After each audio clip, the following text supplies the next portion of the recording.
जय श्री राम। जय गुरुदेव। रोज की तरह प्रार्थना करते हैं और सत्र को आरंभ करते हैं। प्रार्थना के लिए हाथ जोड़ लें, आंखें बंद करें। एक लंबी गहरी श्वास लें। गुरुर्ब्रह्मा गुरुर्विष्णु गुरुर्देवो महेश्वरः। गुरुः साक्षात् परं ब्रह्म। तस्मै श्री गुरवे नमः।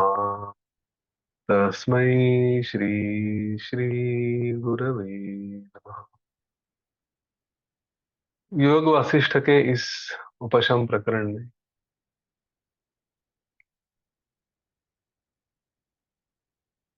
सुंदर सा ध्यान, ध्यान के अनुभव,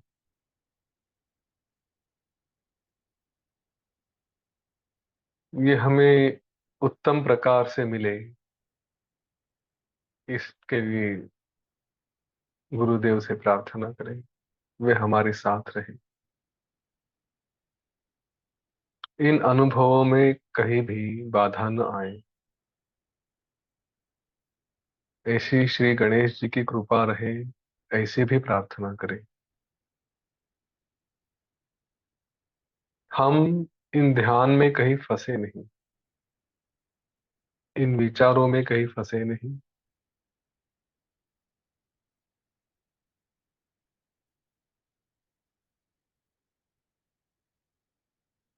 हमारी सुरक्षा हो, ऐसी प्रार्थना गुरुदेव से करें।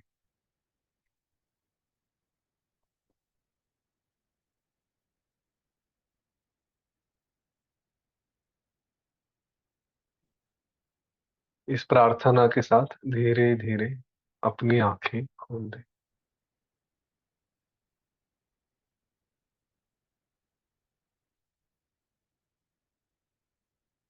जय श्री राम। जय गुरुदेव।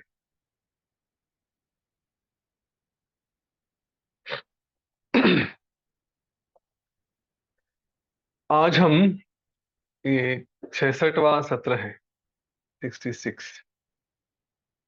और उपशम प्रकरण योग वशिष्ठ में हम उद्दालक मुनि की कहानी देख रहे थे। उद्दालक की कहानी में उन्होंने किस तरह अपने मन को समझाया, चित्त को किस तरह से उपदेश किया, अपने अस्तित्व के एक एक स्तर, चाहे वो अहंकार है, चित्त है, मन है, इनको समझाते समझाते सबको शांत कर दिया। किसी भी ध्यान में जो बाधा आती है, जो समाधि की अवस्था की तरफ जाते हैं, उसमें जो जो भी शुरू में बाधाएं आती है, तो सबसे पहले तो हमारा चित्त स्थिर नहीं रहता। तो उसी को उपदेश द्वारा समझाते समझाते शांत कर दिया। वैसे योग मार्ग में समाधि ये अंतिम अवस्था समझी जाती है। और वहां पे पहुंचते पहुंचते पहुंचते हमें समय लग सकता है। सबसे पहला तो शरीर बाधा होती है। शरीर भी बाद में कह सकते हैं, उसके पहले तो वातावरण बाधा होती है। हम जहाँ पे ध्यान का अभ्यास करने के लिए बैठ रहे हैं, वहां पे हमारे इंद्रियों को तकलीफ देने वाली काफी बातें हो सकती है। आवाज हो सकता है, किसी का बोलना हो सकता है, अलग अलग प्रकार के बास, खुशबू हो, बदबू हो, जो भी वो आ सकते हैं। अगर आंखें ठीक से बंद नहीं की तो दृश्य भी हमें बाधा डाल सकते हैं। इसीलिए ध्यान करते समय आंखें बंद रखना आवश्यक है, क्योंकि दृश्य है सबसे पहले तो वही सब विचार शुरू करते हैं। कुछ स्पर्श या कुछ मुंह में कुछ हो या कोई स्वाद बना रहे, तो वो भी ये सारी बातें बाधा कर सकती है। उसके बाद तो फिर अपना शरीर शांति से कितनी देर बैठ सकता है, नहीं स्थिर रह सकता है, ये भी शरीर भी बाधा करता है। इधर उधर दुख हो रहा है, दर्द हो रहा है, ये सारी बातें होती है। उसके बाद फिर ये सब अंदर की तरफ जो विचार है, भावनाएं हैं, ये सारी बातें तकलीफ दे सकती है। अब शरीर वगैरह तो मुनि के लिए ठीक है, वो समझ लिया। उन्होंने एक ऐसी जगह का भी एक स्थान को ऐसा चुन लिया कि जहाँ पे कोई बाधाएं नहीं आती है। और फिर बाहर का अ, बाधाओं को शांत कर लिया, शरीर तो स्थिर था ही। अंदर के जो भी बाधा हो सकती थी उनको भी स्थिर किया। अब क्या ये हो गया और इसके बाद समाधि मिल सकती है? तो उद्दालक का आगे का जो ध्यान हुआ है वो इतना सुंदर है, और उसमें क्या क्या बाधाएं आती है, क्या क्या बाधाएं आ सकती है, उनका वर्णन किया है। उनको बाधा के रूप में नहीं बताया गया, उनको बस उद्दालक के ये अनुभव आते गए, और उन अनुभवों को उद्दालक मुनि ने किस तरह से हैंडल किया, किस तरह से उनको अपने आप से दूर किया, इसका सारा वर्णन अभी अगले इस पूरे प्रकरण में है। तो हम आज और कल उसका अभ्यास अवश्य करेंगे। जो विचार उन्होंने किया वो हम अनुभव भी करेंगे, हम भी अपने आप से थोड़ा थोड़ा उसका अभ्यास करेंगे। क्योंकि ये काफी लंबा है, हम दोनों सत्रों में थोड़ा थोड़ा उसका अनुभव करेंगे, और फिर इसका अभ्यास हम अपने आप में करने लगेंगे। ये बहुत इंपॉर्टेंट सत्र है आज के और कल के। इनको अगर ठीक से समझ लिया और इसका अभ्यास जैसे अभी करेंगे, वैसे आप किसी भी प्रकार का ध्यान कर रहे हो, जहां पे भी सीख रहे हो, उनमें इसका ज्ञान अगर उपयोग में लेकर आए, तो आपका ध्यान का अनुभव अति सुंदर रहेगा। आप कोई भी संस्था से, कोई भी आश्रम से या कहीं से भी आप ध्यान सीखे हो, किसी भी परिवार से हो, ये जो नॉलेज रहेगा ये ध्यान को अति सुंदर कर देगा। आज जैसे देख रहा हूं केवल 43 लोग हैं। मुझे पता नहीं सत्र के चालू होते होते और कितने लोग आएंगे। जितने हैं वो बड़े सौभाग्यशाली हैं। बात के नेचुरली जो यूट्यूब पे वगैरह देखेंगे वो तो है ही, लेकिन आप अपने तरफ से और लोगों को बताइए इसके बारे में। कहीं तो शायद हम प्रयत्नों में कम पड़ रहे हैं कि ज्यादा से ज्यादा लोगों को यहाँ पर लेकर आए। अभी तक हमने शुरू से ही देखे, काफी लोग शुरू में जुड़ जाते हैं और बाद में धीरे धीरे संख्या कम हो जाती है। वास्तविक देखा जाए तो योग वशिष्ठ का अनुभव दिन ब दिन और सुंदर सुंदर होते जाता है, और मन का अनुभव भी अच्छा है। पर कभी कभी ऐसे हमें लगता है कि बस मुझे सब समझ में आ गया, अभी हो गया। तो अज्ञान की दीवार अभी तक टूटी नहीं है, इस बात का ध्यान रहे। और इसीलिए इस शरीर को यहाँ पर लेकर आकर बैठना ये आवश्यक हो जाता है। तो आप भी प्रयत्न करते रहिए। केवल हमारे लिए ही ये ज्ञान रहे ऐसा नहीं, ज्यादा से ज्यादा लोगों तक ये पहुंचाएं। मैं तो छोटा सा प्रयत्न कर रहा हूँ, लेकिन बाकी कई सारे संत महात्मा हैं जिन्होंने अपना पूरा जीवन इस तरह का ज्ञान लोगों के पास पहुंचाने के लिए प्रयत्न किया है। तो हम सारा जीवन नहीं, लेकिन रोज एक दो लोगों को कॉल करके उनको यहाँ पे बुलाने का प्रयत्न करें। इससे आपको कुछ भी मिलने वाला है ऐसी बात नहीं है। हाँ, ग्रंथ में कहा है कि आपको राजस्व यज्ञ के फल मिलेंगे, अश्वमेध के फल फल मिलेंगे, आपको ये होगा वो होगा, सब कुछ होगा। पर हम फल की अपेक्षा से नहीं कर रहे हैं। एक हमारा शरीर है, इस जीवन का उद्देश्य है कि कुछ अच्छा करें। ऐसे ही खाली बिठा के रखने के बदले चलो कुछ अच्छे कार्य करें। तो अच्छे कार्य करके अपनी तरफ से प्रयत्न करें। लोग आते तो आते, नहीं आते तो उनकी मर्जी, उनकी इच्छा। पर हमें एक समाधान होना चाहिए कि हमने दो लोगों को, चार लोगों को कॉल करके इसमें जुड़ने के लिए कहा है। तो ये विनम्र आह्वान आपसे रहेगा। और इस ग्रंथ के बारे में मैं बाद में कोई वीडियो फिर से बनाऊंगा, तो ग्रंथ के बारे में भी बताऊंगा। लोग आकर सुने, इस ज्ञान का प्रचार हो, ये मुख्य उद्देश्य है। फिर जिनको और पढ़ना है वो ग्रंथ लेकर पढ़ सकते हैं। किसी को अभी तो शादी विवाह के वगैरह सब दिन आ रहे हैं, अलग अलग कार्यक्रम चलेंगे, तो उनको हम ये गिफ्ट भी दे सकते हैं। जो नया दूल्हा दुल्हन है उन्हें अगर इस तरह का ग्रंथ मिल गया और अगर उन्होंने पढ़ा तो उनका जीवन तो सुंदर हो ही जाएगा।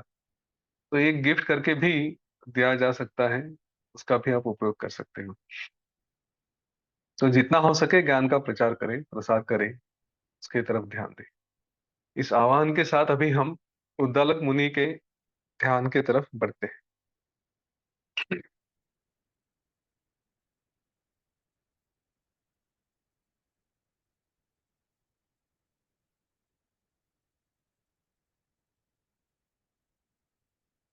अपने मन को पहले शांत करने के बाद उद्दालक ने भी ओंकार का उच्चारण करके अपना ध्यान आरंभ किया। ओंकार क्यों किया, उसके बारे में सब बातें बताई जाती है। इति निर्णीय ततया धिया धवलया मुनिः बद्ध पद्मासनस्तथा वर्धोन्मीलित लोचन। आंखों को थोड़ा सा ऐसा अर्धा अर्धोन्मीलित, अर्धा खुला अर्धा बंद इस तरह से रख के पद्मासन स्थिति में वो मुनि आ गए।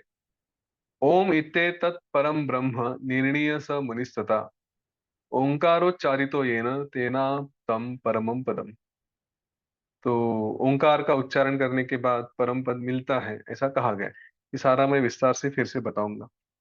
ओंकारम करोत तारस्वर मूर्ध्व गतध्वनिम सम्यगाह तलांगुलम घंटा कुंडमिवारवम। मतलब जो घंटा जिस तरह से बजाते उसका आवाज जिस तरह से फैलता है, तो उस तरह से उन्होंने ओंकार का ये किया। सम्यगाह तलांगुलम घंटा कुंडमिवारवम।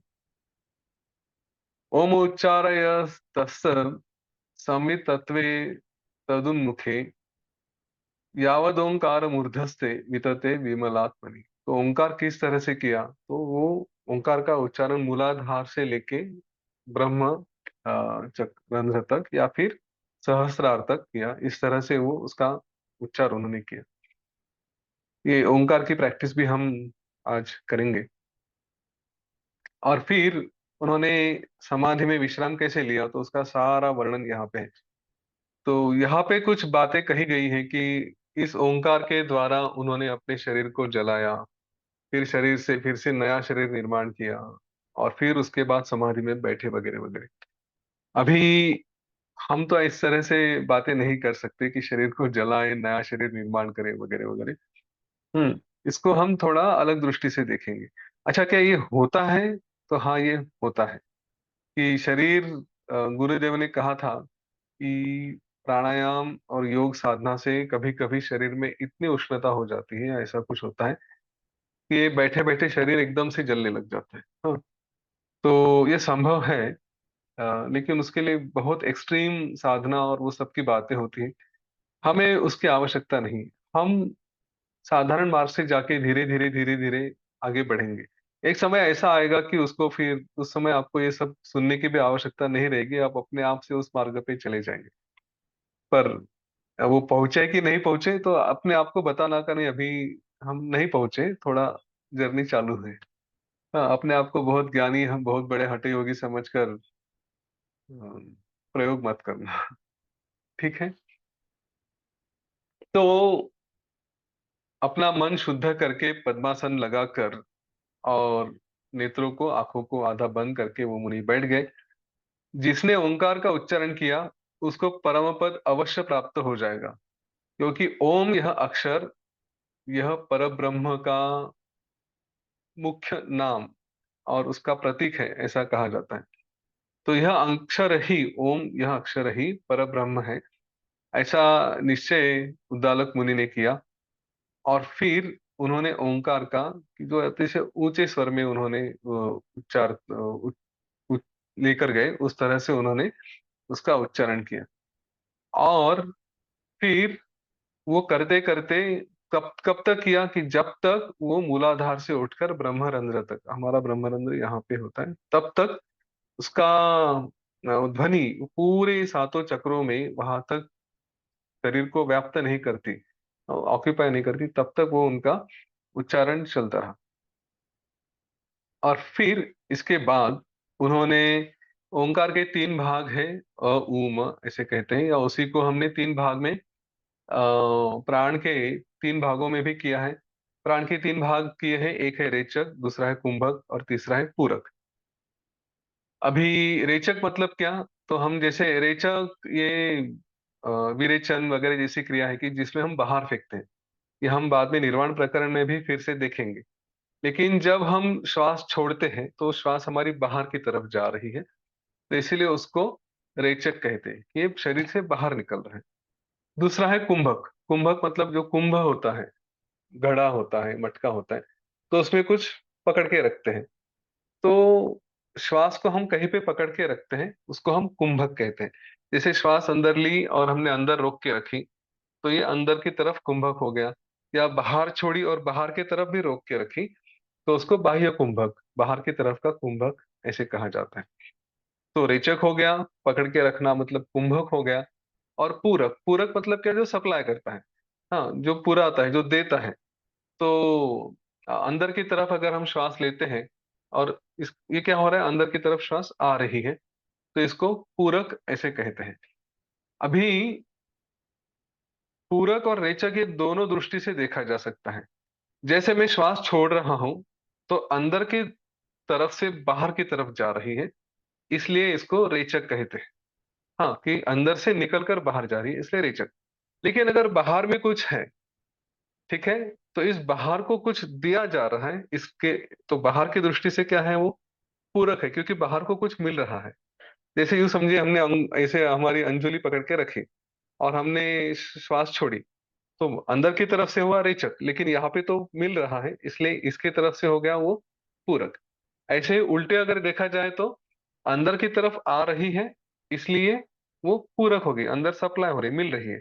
लेकिन छोड़ कौन रहा है? यहां से निकल रही है।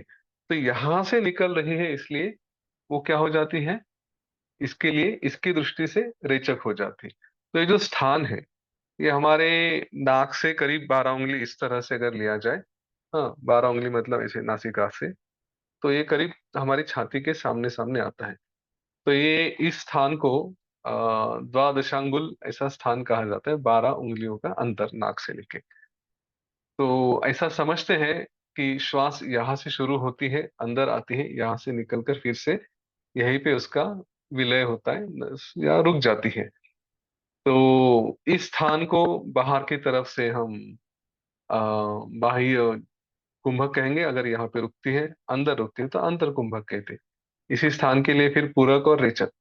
ठीक है, अगर बहुत ज्यादा हो रहा है तो ज्यादा दिमाग मत लगाइए, शब्दों के खेल में मत जाइए। अंदर से बाहर से अंदर, अंदर से बाहर, इतना ही ध्यान रखें। तो इस ओंकार को तीन भागों में यहाँ पे डिवाइड किया गया है, विभागा गया है।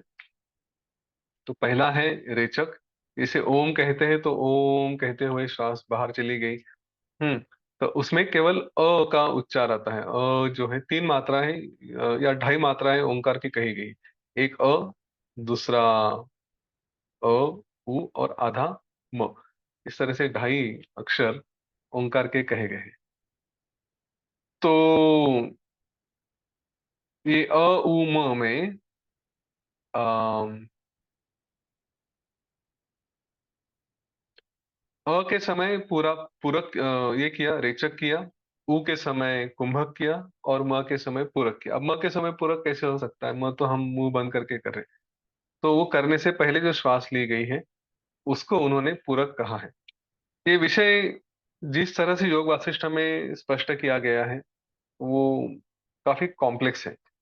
और मैं कहूंगा इसमें ज्यादा ध्यान न दे, क्योंकि ये सारे प्रक्रिया में उनका शरीर जल गया।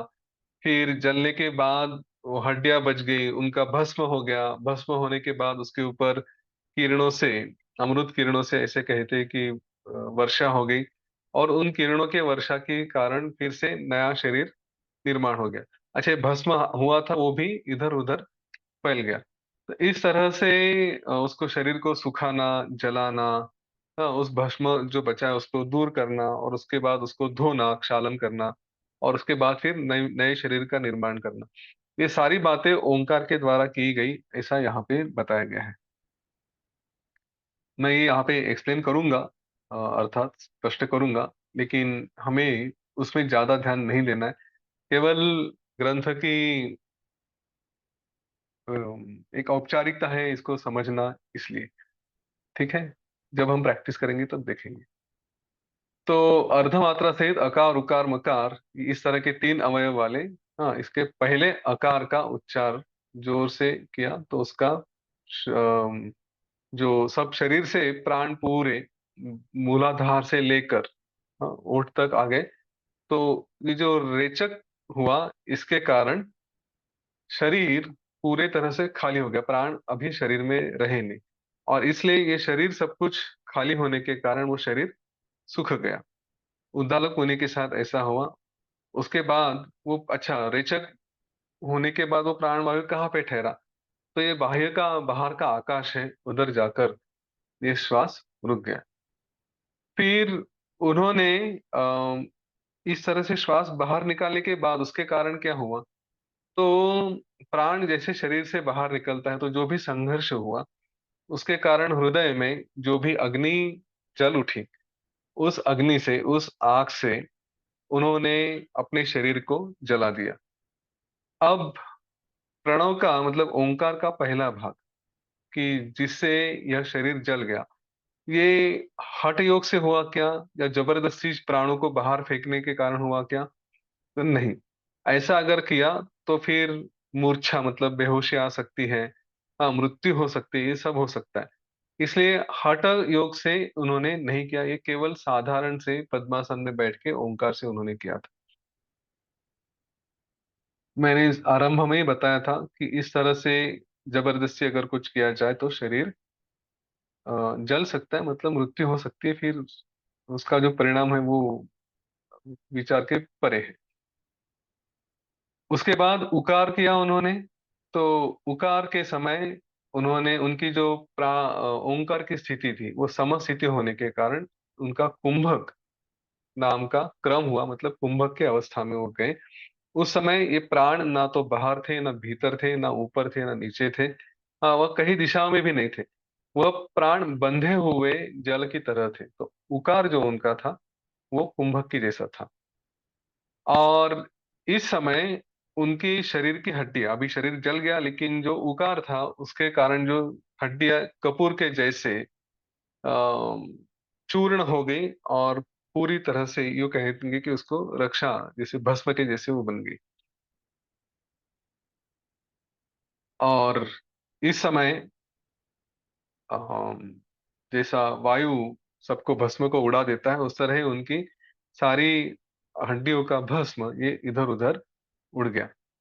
उसके बाद उन्होंने मकार क्रम से, मकार के उच्चारण से अपना पूरक का अनुभव किया। हाँ, वैसे कहते हैं कि ये रेचक, कुंभक और पूरक, ये ओंकार के साधन माने जाते हैं, प्रसिद्ध भी हैं। लेकिन तीन इसमें इसको विभाग कर दिया गया है कि रेचक में प्रथम भाग जो अ है, उसके बाद कुंभक में मध्यम भाग, और पूरम में अंतिम भाग, पूरक को अंतिम भाग में उन्होंने रखा है। तो कंठ से निकलते हुए प्राण वायु ये यहाँ पे बाहर निकल रहे हैं, इसलिए रेचक। फिर होठ हम बंद कर लेते हैं या एकदम संकुचित कर ले, छोटे कर लेते हैं, तो ऊ हो जाता है। और होठ बंद करने के बाद मकार। इस तरह से हमने तीन भाग को देखा है। मकार के भाग में अम, अगर तीन भागों में हम करते हैं फिर ऊ और फिर म, तो वो म कहने के पहले या ऊ कहने के पहले हम श्वास को ले लेते हैं। तो इसलिए श्वास भले ही अंदर आती है, वो पूरक होती है, लेकिन फिर भी मकार जब हम करते हैं तो वो ओंकार का ही भाग हो जाता है। इस तरह से इनको अलग अलग समझा जाना चाहिए, ऐसा कहते हैं। इससे ज्यादा और अच्छे तरह से इसको स्पष्ट नहीं किया जा सकता। हाँ, मतलब अगर इस पे कुछ प्रश्न है तो आप पूछेंगे बाद में, लेकिन और किसी तरह से इसको स्पष्ट किया जा सकता है तो अभी वो मेरे शक्ति से बाहर है। इन तीनों भागों में इस तरह से उन्होंने अपने शरीर को भस्म करके फिर शीतलता को प्राप्त हुए। और जो जैसे चंद्रमा की किरणें आते हैं वैसे ही उनकी ये जो प्राण वायु है, ये प्राण वायु बाहर जाने के बाद उसी का उसी के किरणों की धारा से उनके शरीर से जो भस्म थे उनके ऊपर वो गिरी, और फिर उनसे चार भुजाओं वाला सुंदर सा ऐसा शरीर उत्पन्न हुआ। जैसे भगवान विष्णु का शरीर होता है वैसे ही उनका शरीर ये उत्पन्न हुआ, और अतिशय सुंदर इस तरह से वो उद्दालक का शरीर दिखने लगा। अभी यह शरीर इस अवस्था में आने के बाद समाधि के कार्य में लग गया।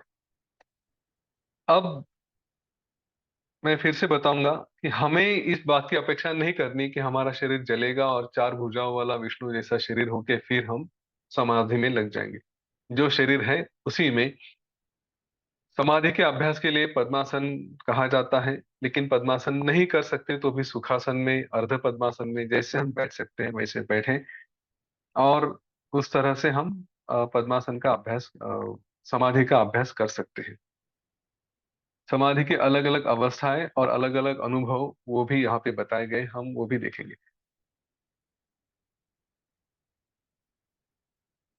अभी उन्होंने क्या क्या अनुभव किए इसका सारा वर्णन यहाँ पे आया है। अगर संक्षिप्त में बताया जाए तो उद्दालक मुनि ने समाधि का अभ्यास करते करते, पहले उनका मन था वो अपना घर पुत्र मित्र जो भी है इनके तरफ मन भागा, उसको पकड़ के लेके आए। उसके बाद फिर प्राण अपान इनको अपने ही शरीर में ठीक से स्थिर किया। इंद्रियां जो इधर उधर भागने का प्रयत्न करती थी उन इंद्रियों को भी उन्होंने अपने ही अंदर स्थिर किया, उन्हें कहीं इधर उधर जाने नहीं दिया। मन कहीं भागने का प्रयत्न करता था बाह्य विषयों की तरफ, उसको भी रोक के रखा।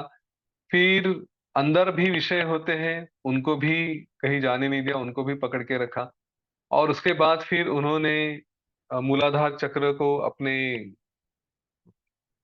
एड़ी से, मतलब जो हमारा गुदा होती है, गुदा को एड़ी के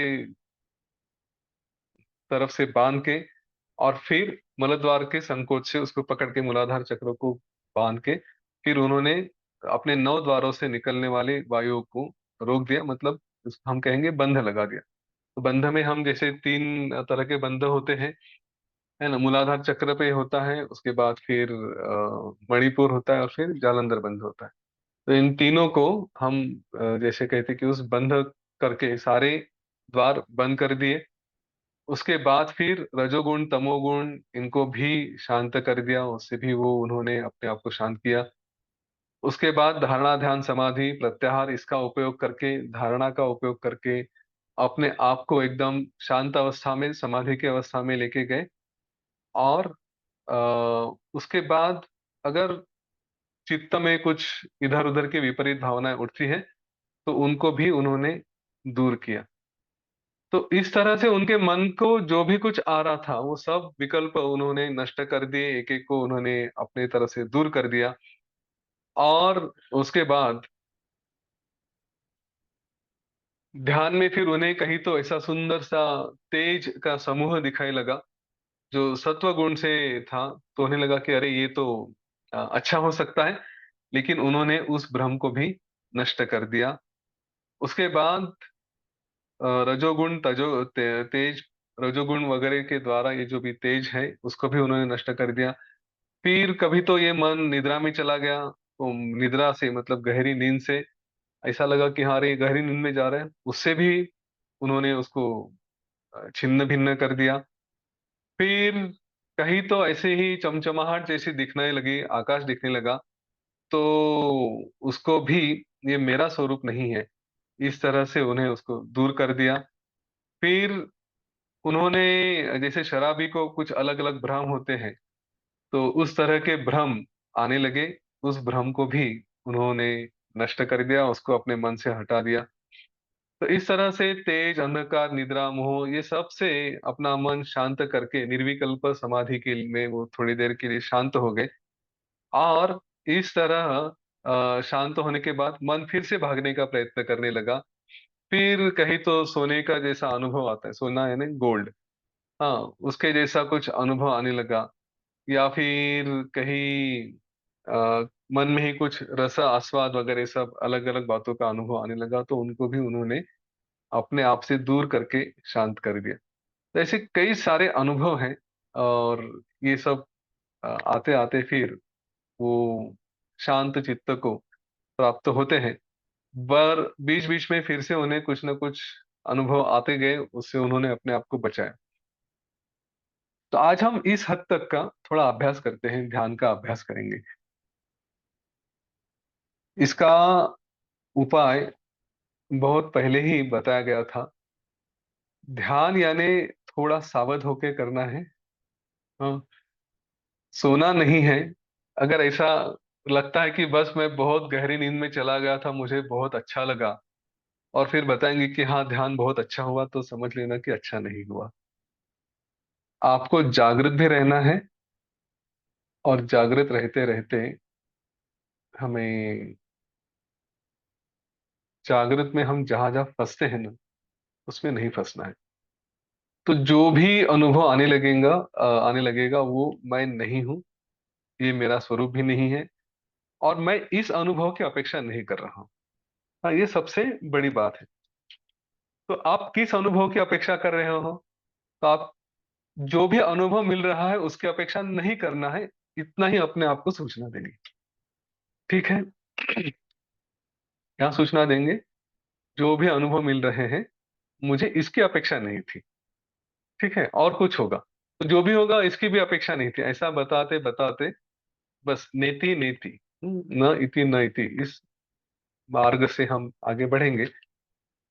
सोना नहीं है, इसलिए आप आज के दिन, कम से कम आज और कल के दिन, ध्यान करते समय अपने पीठ को कोई सहारा ना दे। जहां तक हो सके, थोड़ा कुर्सी पे अगर बैठे तो थोड़ा आगे सरक के बैठ जाए।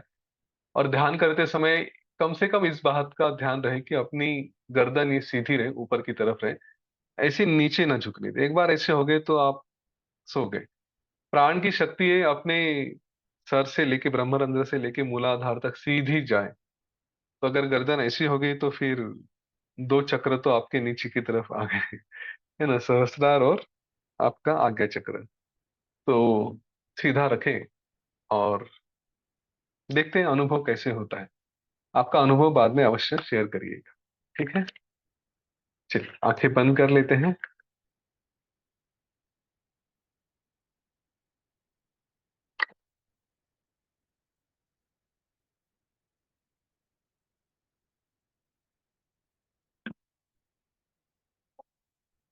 पीठ सीधी रखें, गर्दन सीधी रखें, हथेलियां आसमान की ओर हो।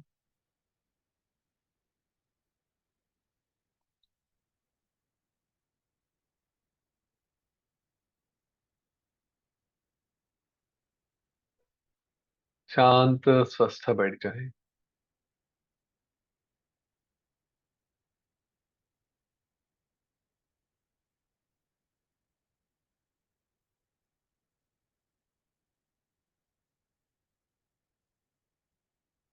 अपनी श्वास की तरफ ध्यान दें। श्वास की गति को देखें, धीमी है, तेज है।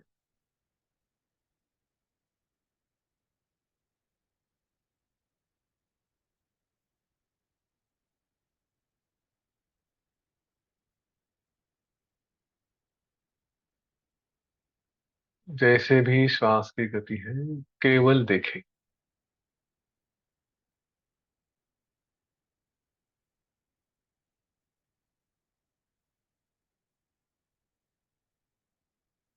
कहाँ से आ रही है, कहाँ तक जा रही है।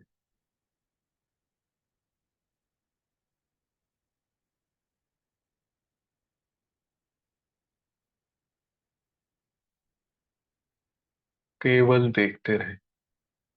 उसे नियंत्रण करने का प्रयत्न ना करें, कंट्रोल करने का प्रयत्न ना करें। वो अपने आप धीरे धीरे स्थिर हो जाएगी।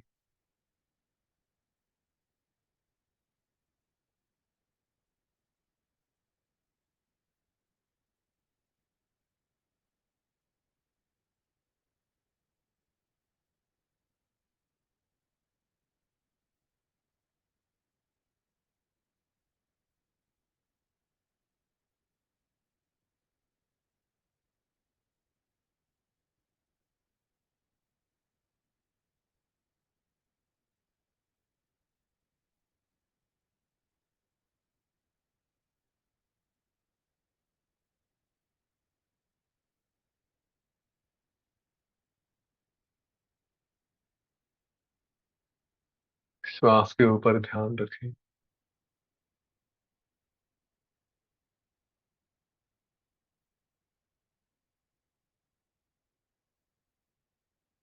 अपने गुरु का स्मरण करें, उनसे प्रार्थना करें,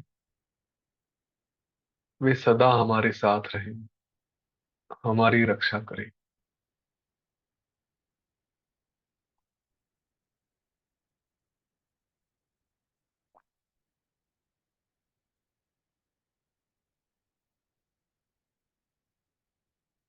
ओम गुरवे नमः।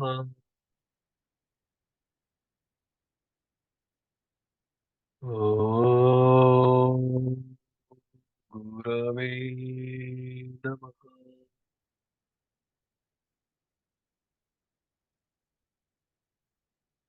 ओम गुरवे नमः।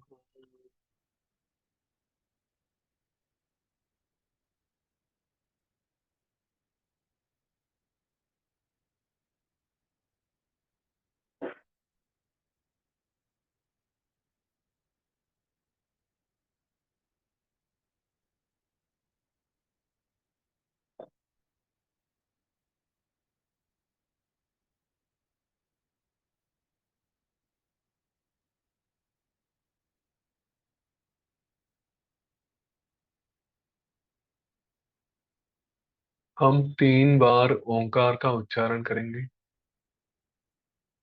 ओंकार करते समय ध्यान रहे,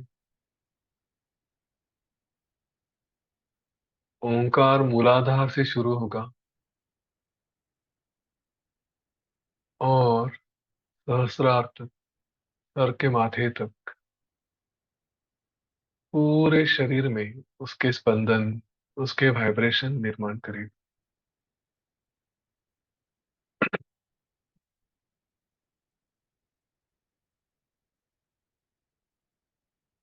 मूलाधार से, गुदा से शुरू करके सर के माथे तक, शरीर से धीरे धीरे धीरे धीरे ऊपर आते आते, जैसे श्वास बाहर निकलती जाएगी,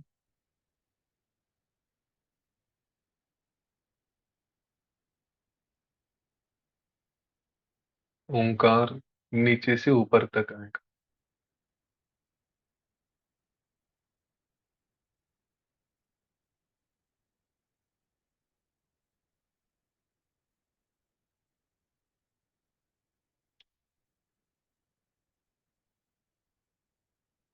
ओंकार के लिए एक लंबी गहरी श्वास लें।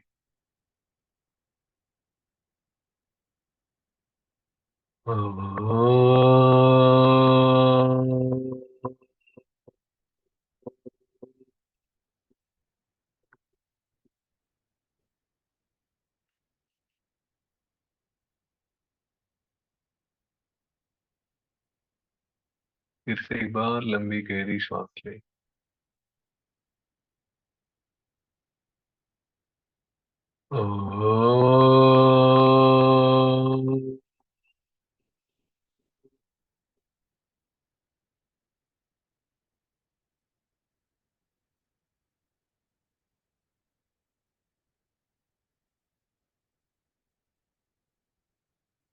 और एक बार।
अब जहां भी जो भी हो रहा है,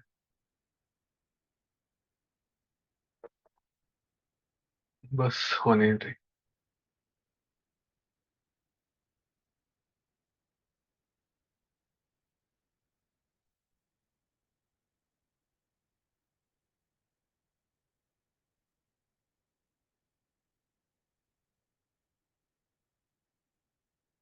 ये अनुभव मेरा नहीं, या मुझे इस अनुभव की अपेक्षा नहीं। चाहे वो शरीर में है, मन में है, कहीं पर भी है, श्वास में भी।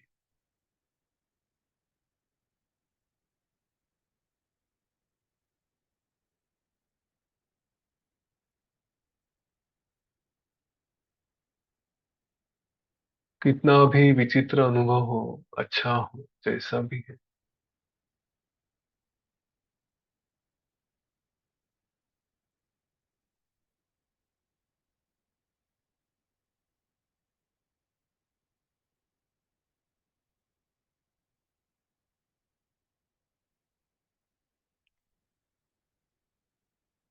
सारे अनुभवों को छोड़ दे।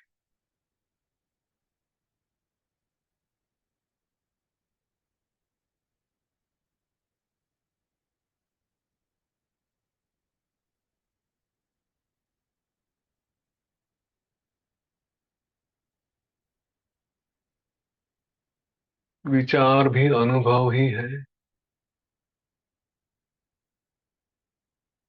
भावनाएं भी अनुभव ही। सारे दृश्य वो भी अनुभव है।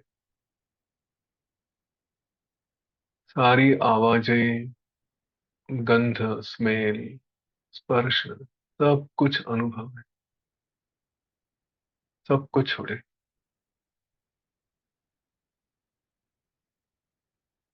छोड़ने के लिए प्रयत्न नहीं करना, अपने आप को बताए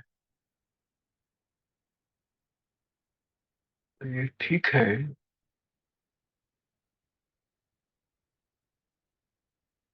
पर मुझे इस अनुभव से भी आगे जाना। और क्या है, और क्या।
कितना भी सुंदर दृश्य हो,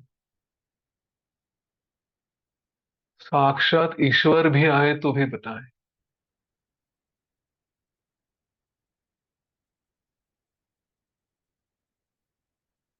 इसके आगे क्या।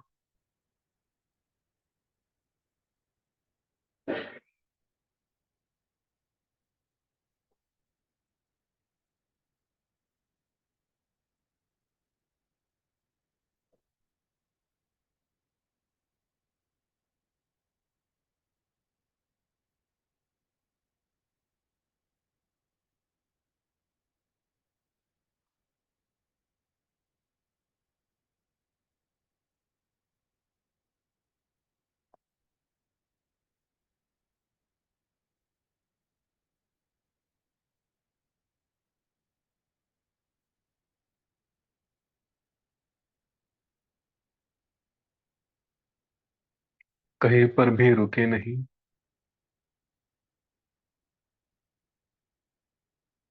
इसके बाद क्या, और आगे क्या। बस यही विचार करें। केवल एक ही विचार,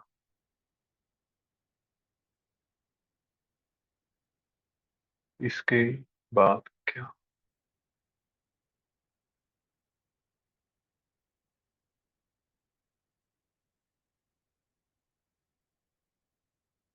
सावध रहे, सोए नहीं।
कितना भी सूक्ष्म अनुभव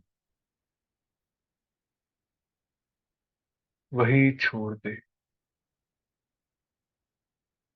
आगे बढ़े।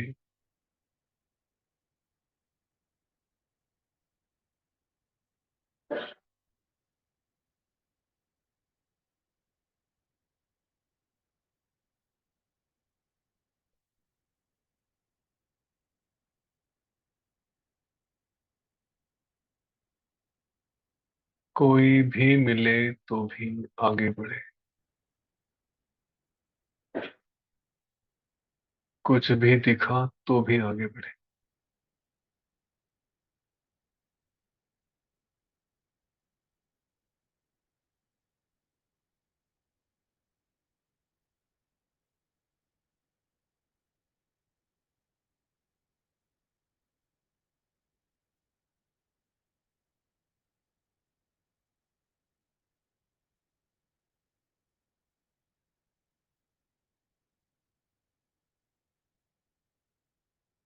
यदि शून्य में भी है तो भी,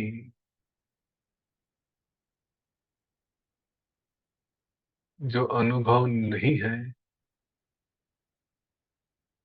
वो भी अनुभव नहीं।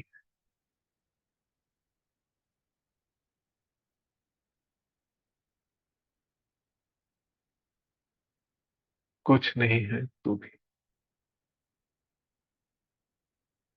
सब कुछ है तो भी।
ओम गुरवे नमः। ओम गुरवे, ओम गुरवे।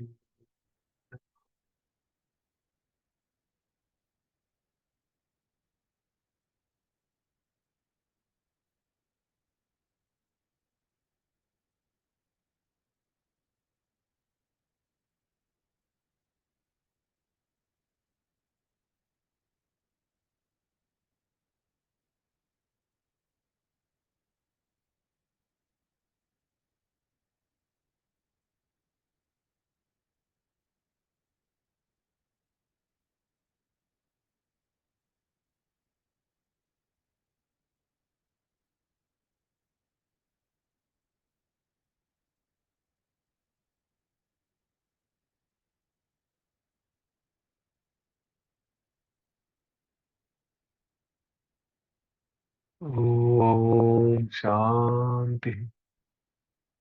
शांति। शांति।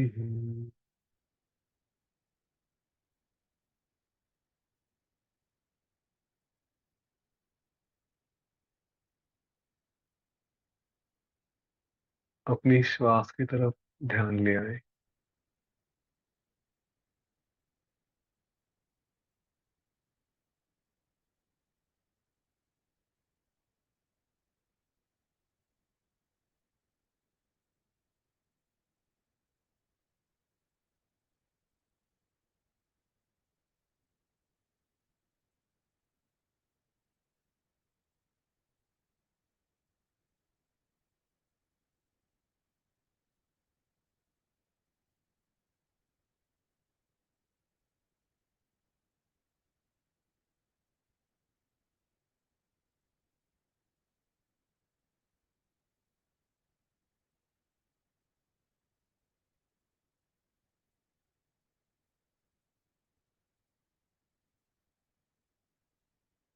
अपने श्वास को देखें,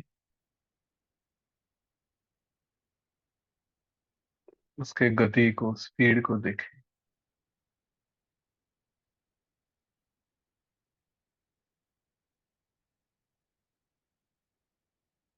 एक साधारण श्वास लें और छोड़ दें।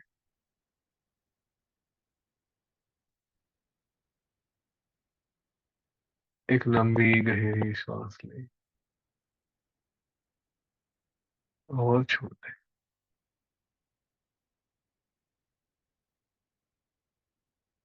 शरीर के प्रति सचेत हो जाए।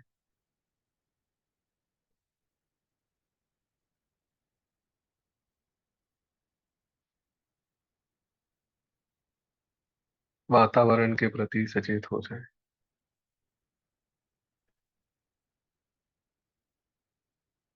थोड़ा हाथ पैर हिलाएं।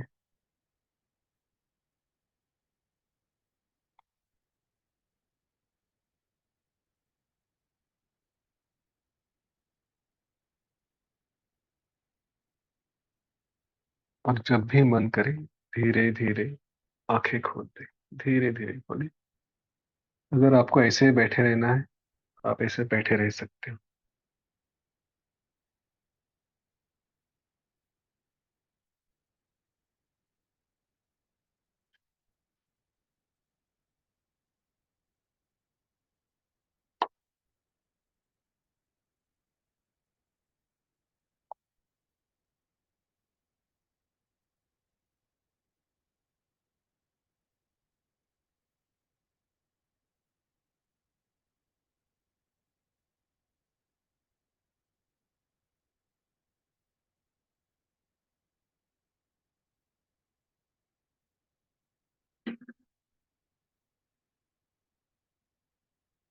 अपने आप में विश्राम करें, रेस्ट करें। उद्दालक मुनि का ये ध्यान और उसके बाद ध्यान में आने वाले और अनुभव, ये और चलता रहा। मन में ऐसे ही विकल्प आते गए, सबको एक एक करके उड़ाते गए, दूर करते गए। तो ये सारी बातें हम, और क्या हुआ, ये हम कल देखेंगे। आप इस आनंद में रहे। अगर आपको कुछ अभी शेयर करना है, बोल सकते हैं तो बोलिए। आपके अनुभव भी रिकॉर्ड हो जाएंगे।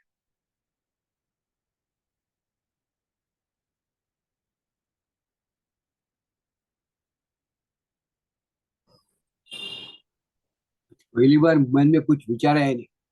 जो कुछ आप बात बोल रहे थे उतना ही सुन रहा था। बहुत अच्छा। बहुत बढ़िया हो गया। बहुत बढ़िया हो गया। थैंक फिर अभी बात करने के लिए इसलिए उठ गया, मैंने तुम्हें वैसे ही बैठने वाला था। यू। गुड। और दूसरी एक बात पूछनी थी कि आपने जो समाधि की बात की ना, समाधि और सहज समाधि में फर्क है क्या? एक ही है वो?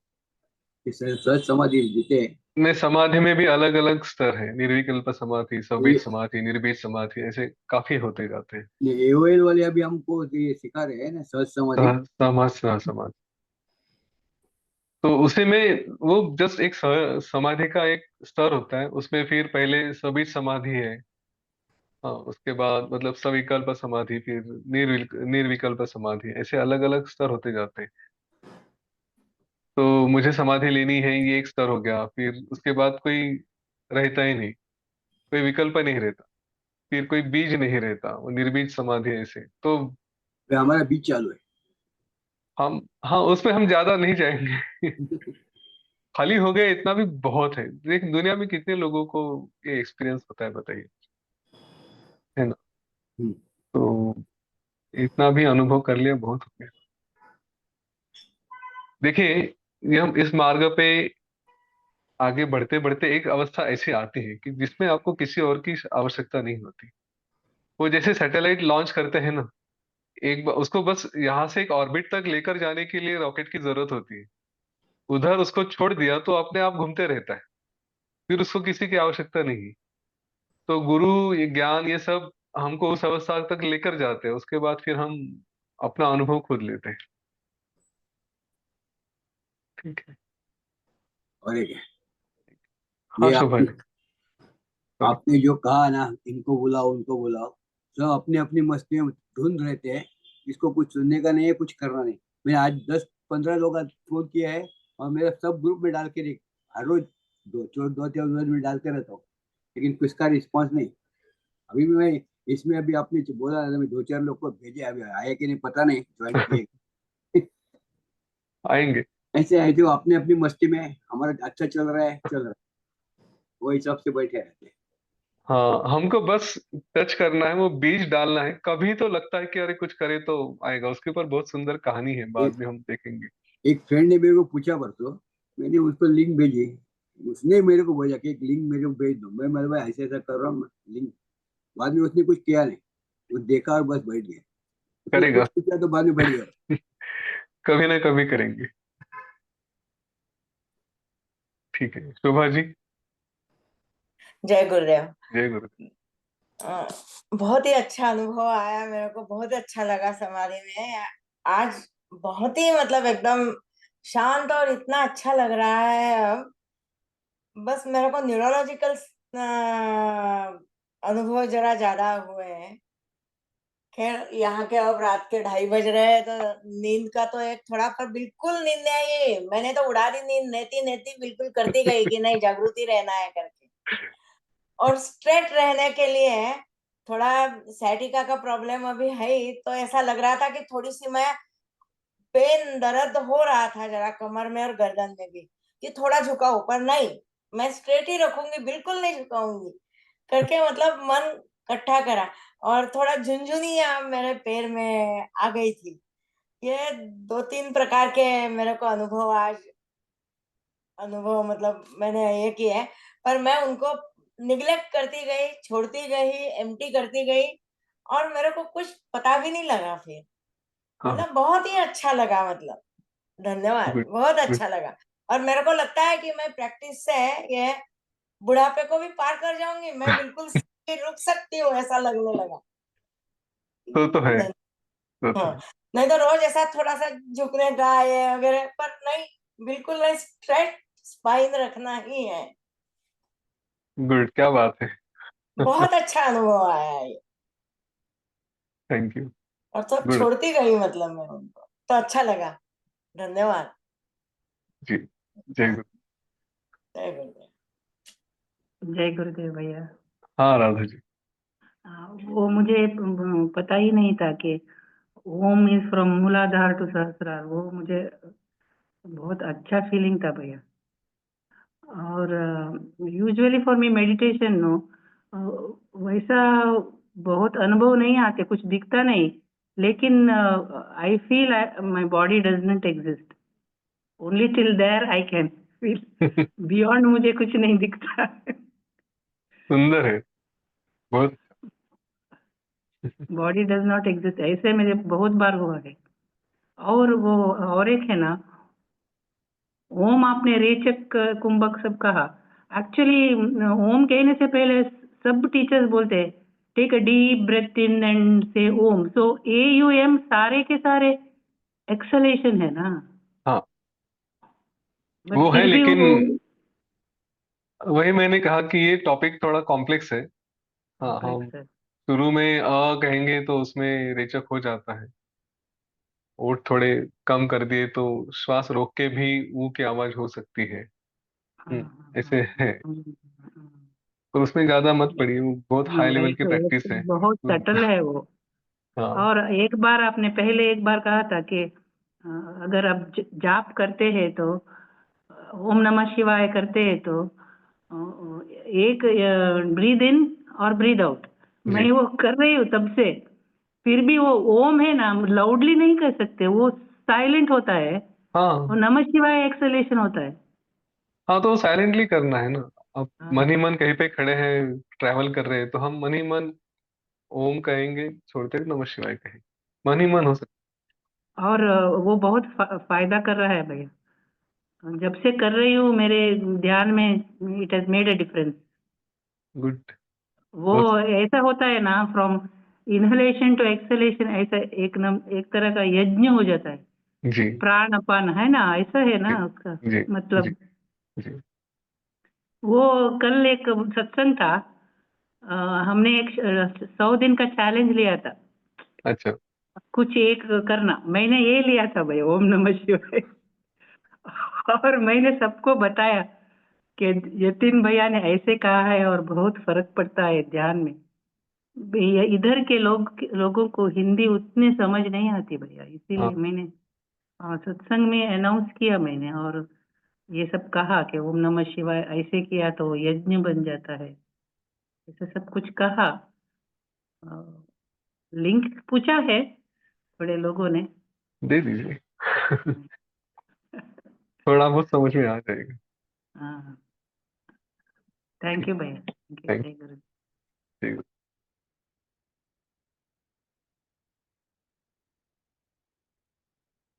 चलो, और कोई है? हाँ, पूर्वा जी। हाँ, मेरा क्वेश्चन है, टेस्टिमोनियल नहीं है, पूछ हाँ सकते हैं क्या? हाँ हाँ, डेफिनेटली। तो मेरा काफी इंटेलेक्चुअल थोड़ा बीच में आ रहा था। ओके। आपने जैसे बोला मूलाधार से ओम लो, तो पहली बार मुझे वो समझा, फिर मुझे लगा कि आपने बताया तो इसलिए शायद मैं ऐसे कर रही हूँ, तो मैंने अपने माइंड को बोला ऊपर से नीचे आता है सहस्त्रार से। तो फिर वो भी मैं एक्सपीरियंस कर पाई। तो I don't know how to, ये कैसे कर सकते हैं, हाउ टू देखिए, एक्सपीरियंस। मैंने भी नहीं बोला, जो ग्रंथ में कहा है वो कहा मैंने। ओके। हाँ। ये इंटेलेक्चुअल का सबसे बड़ा प्रॉब्लम ये होता है, उसमें ईगो आता है, मुझे लगता है। हाँ, ईगो मतलब मैं अभिमान की बात नहीं कर रहा हूँ। ईगो मतलब कि उसमें जो मैं फैक्टर है वो। तो हमेशा अपने आप को पूछे कि ये मैं कह रहा हूँ इसलिए है, या शास्त्र ने कहा है इसलिए।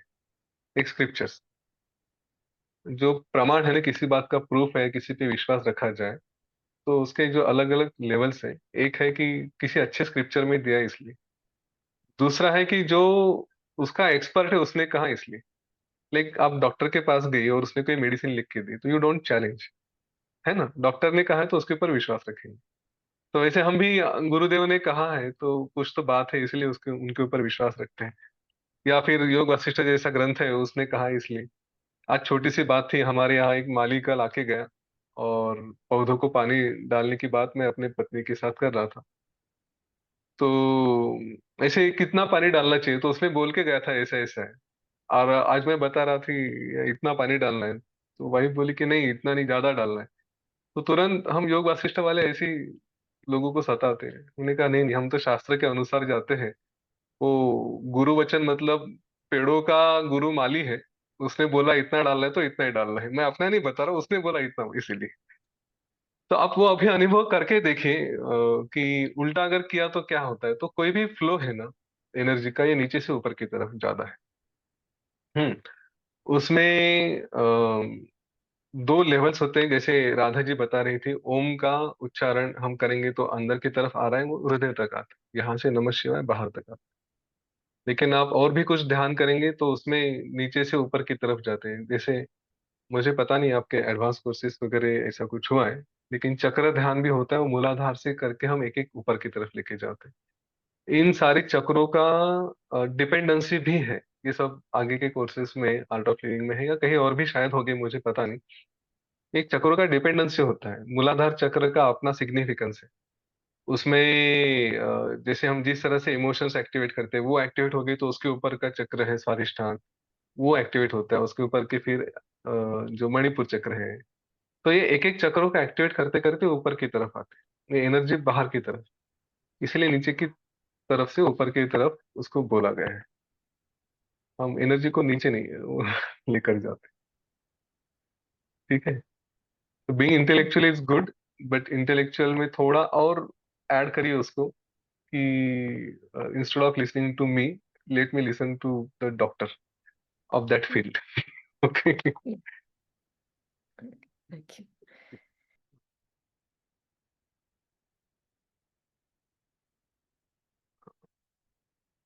ओके। और कुछ, किसी को कुछ कहना है? नहीं। ठीक है। चलिए फिर हम लोग सबके लिए प्रार्थना करते हैं, मन से करते हैं, और फिर कल फोन से भी करेंगे, सबको बुलाएंगे, सबका कल्याण हो इसके लिए प्रयत्न करें। एक प्रार्थना के लिए लंबी गहरी श्वास लें। लोका समस्ता सुखिनो भवन्तु।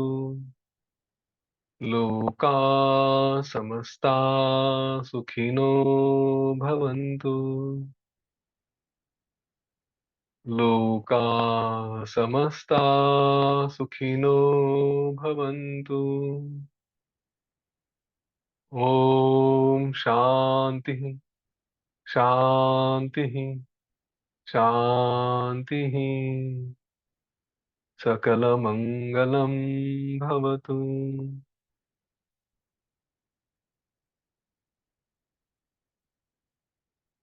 जय गुरुदेव।